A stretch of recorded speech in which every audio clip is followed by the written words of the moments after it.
अब हम उच्चतम न्यायालय पर जो सबसे महत्वपूर्ण हिस्सा है कि कैसे न्यायाधीशों को उनके पद से हटाया जाता है, उस तरफ चलते हैं। न्यायाधीशों को पद से हटाना प्रीलिम्स की दृष्टि से भी महत्वपूर्ण है और आपको विदित है कि मेंस की दृष्टि से भी महत्वपूर्ण है। तो पहले हम पूरे कंसेप्ट को समझते हैं कि संविधान इस संबंध में क्या उपबंध करता है तथा संसद के द्वारा कानून के माध्यम से इसको लेकर क्या प्रक्रिया निर्धारित की गई है। तो जब हम संविधान की तरफ चलते हैं तो हम देखते हैं कि हमारा संविधान अनुच्छेद 124 क्लॉज 4 के अंतर्गत न्यायाधीशों को उनके पद से हटाने का आधार बताता है। और भारतीय संविधान में जब हम आधार की तरफ चलते हैं तो न्यायाधीशों को उनके पद से हटाने के दो आधार बताए गए हैं। पहला, जिसके लिए हम शब्द का प्रयोग करते हैं, साबित कदाचार, प्रूव मिसबिहेवियर, और दूसरा अक्षमता। इन्हीं दो आधारों से न्यायाधीशों को उनके पद से हटाया जाएगा। अब कई बार आप देखते हो कि बोलचाल की भाषा में एक शब्द का प्रयोग कर दिया जाता है कि महाभियोग न्यायाधीशों को हटाने के लिए लगाया जाएगा, लेकिन हमें ज्ञात होना चाहिए कि भारतीय संविधान में केवल एक ही पद के लिए महाभियोग की बात की गई है, वो पद है राष्ट्रपति। जब हम अमेरिका वगैरह में देखते हैं तो वहां पर राष्ट्रपति को महाभियोग के माध्यम से हटाया जाता है, उपराष्ट्रपति को महाभियोग के माध्यम से हटाया जाता है, उच्चतम न्यायालय के न्यायाधीशों को महाभियोग के माध्यम से हटाया जाता है, सैन्य प्रमुख या आयोगों के अध्यक्षों को महाभियोग के माध्यम से हटाया जाता है। लेकिन भारतीय संविधान में केवल एक ही पद के लिए महाभियोग की बात की गई है और वो पद है भारत का राष्ट्रपति। तो यहां पर महाभियोग से विभिन्नता है। कैसे? तो हमें ज्ञात है कि भारत में जो महाभियोग का आधार राष्ट्रपति को लेकर निर्धारित किया गया है वह है संविधान का अतिक्रमण, जबकि यहां पर हम देख रहे हैं कि न्यायाधीशों को संविधान के अतिक्रमण के आधार पर नहीं हटाया जाता, बल्कि न्यायाधीशों को हटाने का आधार जो संविधान निर्धारित कर रहा है वो है साबित कदाचार, जिसमें यौन शोषण, भ्रष्टाचार वगैरह शामिल है। दूसरा अक्षमता, जो कि शारीरिक होती है। तो साबित कदाचार या अक्षमता के आधार पर संसद द्वारा विशेष बहुमत से पारित संकल्प के पश्चात राष्ट्रपति के आदेश के माध्यम से न्यायाधीश को उसके पद से हटाया जा सकेगा। ऐसी बात कहां पर सुनिश्चित की गई है? संविधान में। लेकिन इन्हें हटाने की प्रक्रिया क्या होगी, प्रोसीजर क्या होगा?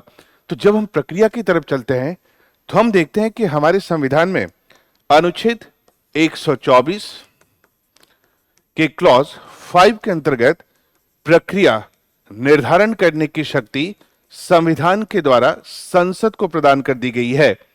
अर्थात भारतीय संविधान प्रक्रिया निर्धारित नहीं करता, भारतीय संविधान प्रक्रिया निर्धारित करने का अधिकार किसे प्रदान कर देता है? संसद को। संसद ने अपनी इस शक्ति का प्रयोग करते हुए 1968 में एक कानून का निर्माण किया जिसे हम कहते हैं न्यायाधीश जांच अधिनियम। ये जो न्यायाधीश जांच अधिनियम है ये बताता है कि न्यायाधीशों को उनके पद से हटाने की क्या प्रक्रिया है। अब जब भी हम प्रक्रिया की तरफ चलते हैं तो पहला प्रश्न जो सिविल में पूछा जाता है, किसी भी एक लाइन को लेकर हमसे कहा जाएगा कि यह भारतीय संविधान में उल्लिखित है, तो हमें ज्ञात होना चाहिए कि अगर प्रक्रिया की कोई भी बात है तो वो संविधान में नहीं बल्कि एक कानून में विदित है, और उस कानून का नाम है न्यायाधीश जांच अधिनियम 1968 में जो बना। किसने बनाया? संसद ने बनाया। क्यों बनाया? क्योंकि संविधान इस संबंध में शक्ति किसे प्रदान करता है? संसद को। यह कानून बताएगा कि न्यायाधीशों को उनके पद से हटाने की क्या प्रक्रिया है। अब यह कानून बहुत ज्यादा महत्वपूर्ण हो जाता है। क्यों? क्योंकि यही कानून उच्च न्यायालय के न्यायाधीशों को पद से हटाना है तो वहां पर भी काम आता है। यही कानून बहुत सारे आगे हम आयोग पढ़ेंगे तो उनके अध्यक्ष और सदस्यों को, जहां पर भी हम बात करेंगे कि उच्चतम न्यायालय के न्यायाधीश की तरह हटेगा, तो वहां पर भी यही प्रक्रिया लागू होगी। अब क्या है न्यायाधीश जांच अधिनियम के अंतर्गत प्रक्रिया? तो न्यायाधीश जांच अधिनियम ये बताता है कि अगर उच्चतम न्यायालय के न्यायाधीश को उनके पद से हटाना है तो पद से हटाने के लिए राष्ट्रपति को संबोधित करके जो प्रस्ताव है वो कहां पर लाया जाएगा? संसद में। जैसे शब्द आया संसद, इसका मतलब हुआ कि इसे लोकसभा में भी प्रस्तावित किया जा सकता है तथा इसे राज्यसभा में भी प्रस्तावित किया जा सकता है। अब हमसे कहा जाए कि न्यायाधीश को हटाने का प्रस्ताव केवल लोकसभा में लाया जाएगा, कथन सत्य नहीं बल्कि असत्य होगा, क्योंकि हम देख रहे हैं कि लोकसभा में भी लाया जा सकता है और राज्यसभा में भी लाया जा सकता है। जिस भी सदन में लाना है, लाने के लिए यह जरूरी है कि उस सदन के पीठासीन अधिकारी की अनुमति प्राप्त हो। पीठासीन अधिकारी, जैसा कि हमने पीछे पढ़ा है, लोकसभा में पीठासीन अधिकारी की भूमिका अध्यक्ष अर्थात स्पीकर के द्वारा निभाई जाएगी। राज्यसभा में पीठासीन अधिकारी की भूमिका सभापति के द्वारा निभाई जाएगी। तो पीठासीन अधिकारी जब तक सहमति नहीं देगा तब तक ऐसा प्रस्ताव नहीं लाया जा सकेगा। पीठासीन अधिकारी को यह अधिकार प्राप्त है कि चाहे तो वह सहमति प्रदान करे और चाहे तो सहमति प्रदान न करे। इसका मतलब हुआ कि न्यायाधीश जांच अधिनियम कहीं भी सदन के पीठासीन अधिकारी पर यह बाध्यता अधिरोपित नहीं करता है कि अगर न्यायाधीश को उनके पद से हटाने का प्रस्ताव लाया जा रहा है तो वह उन्हें अनिवार्य रूप से सहमति प्रदान करेंगे। वह सहमति प्रदान भी कर सकते हैं और वो सहमति देने से इनकार भी कर सकते हैं। कॉम्पिटिशन एग्जाम सिविल में प्रश्न रखा गया है कि पीठासीन अधिकारी बाध्य सहमति देने के लिए, तो ऐसा कथन सत्य नहीं बल्कि क्या होगा, असत्य। तो पीठासीन अधिकारी के ऊपर निर्भर करता है कि वह इस प्रस्ताव को चाहे स्वीकार भी कर सकता है अथवा इस प्रस्ताव को अस्वीकार भी कर सकता है। जैसे अगर आपको ज्ञात हो तो वर्ष 2018 में जब उच्चतम न्यायालय के मुख्य न्यायाधीश श्री दीपक मिश्रा के खिलाफ प्रस्ताव लाया गया तो राज्यसभा के पीठासीन अधिकारी ने उस पर सहमति देने से इनकार कर दिया। क्यों? क्योंकि कानून बकायदा ये पीठासीन अधिकारी को अधिकार देता है कि उस पर सहमति भी दे सकता है और सहमति देने से मना भी कर सकता है।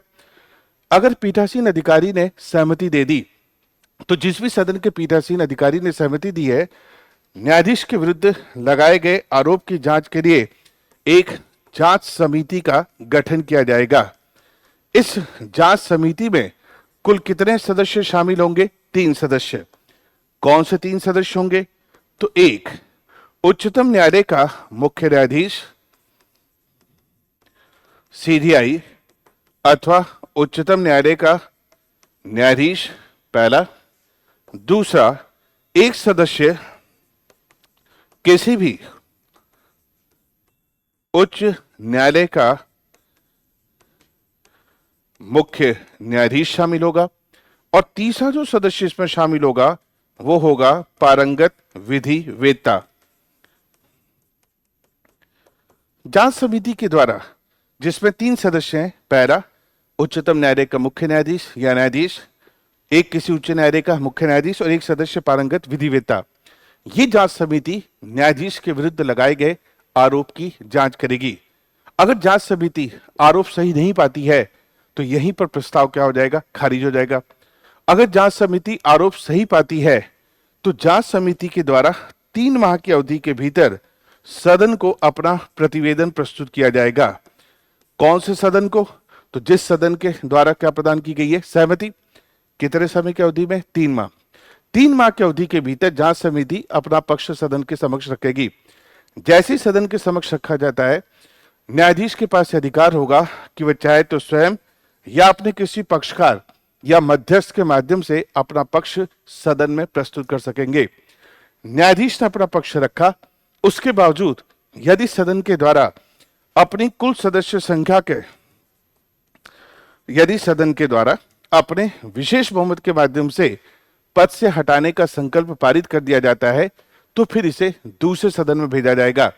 अर्थात लोकसभा से विशेष बहुमत से पारित हुआ तो राज्यसभा में जाएगा, राज्यसभा से पारित हुआ तो फिर इसे लोकसभा में भेजा जाएगा। दूसरे सदन में भी पद से हटाने के लिए फिर से कौन से बहुमत की आवश्यकता होगी? विशेष बहुमत की आवश्यकता होगी। अगर दोनों सदनों के द्वारा विशेष बहुमत के माध्यम से संकल्प पारित कर दिया जाता है तो फिर उसके पश्चात प्रस्ताव को राष्ट्रपति के पास भेजा जाएगा और राष्ट्रपति के आदेश के माध्यम से न्यायाधीश को उसके पद से हटाया जा सकेगा। अब ये जितनी भी हमने बातें की है इसका उल्लेख भारतीय संविधान में नहीं बल्कि हम देख रहे हैं किसके अंतर्गत है? कानून में, और वो कानून है न्यायाधीश जांच अधिनियम। कई बार इनमें से किसी भी एक बात को लेकर हमसे कहा जा सकता है कि भारतीय संविधान में इसका उपबंध है। ऐसे सारे कथन असत्य है, क्योंकि ये जितनी भी हमने बातें की है ये सारी की सारी बातें एक कानून के अंतर्गत है और उस कानून का नाम है न्यायाधीश जांच अधिनियम। बात आती है कि क्या किसी न्यायाधीश को उच्चतम न्यायालय में अब तक पद से हटाया गया या नहीं हटाया गया। तो यहीं पर हमें प्री के हिसाब से एक न्यायाधीश का नाम ज्ञात होना चाहिए, एक उच्चतम न्यायालय के न्यायाधीश जिनका नाम था वी रामास्वामी। इनके विरुद्ध पद से हटाने का जो प्रस्ताव है वो लोकसभा में स्वीकार हो गया था, लेकिन तत्कालीन समय में भारतीय राष्ट्रीय कांग्रेस ने मतदान में भागीदारी नहीं की, इसलिए प्रस्ताव पारित नहीं हो सका। तो फिर हमसे प्रश्न रखा जाए कि अभी तक 2 न्यायाधीशों को उनके पद से हटाया जा चुका है, तो ऐसे कथन सत्य नहीं बल्कि क्या होंगे, असत्य। यद्यपि वी रामास्वामी के खिलाफ प्रस्ताव लाया तो गया था, इनके ऊपर वित्तीय अनियमितता का आरोप लगा था, लेकिन वह पारित नहीं हो सका।